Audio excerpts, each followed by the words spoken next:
लोगों तक एहतजाज कर रहे हैं सब के खिलाफ। कल नेशनल असम्बली में हमारा इजलास उस पर बात होगी।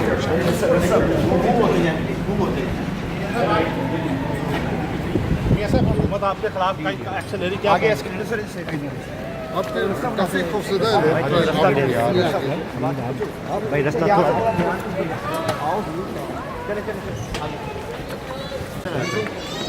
मियां साहब हुकूमत के खिलाफ एक्शन रास्ता बनाते जाए मियां साहब एहतजाजी तहरीक को चलाने का इम्कान है आपकी तरफ से?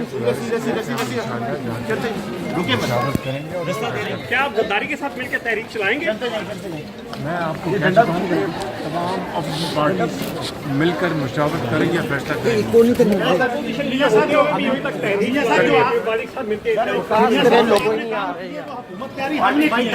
थोड़ा सा रास्ता दे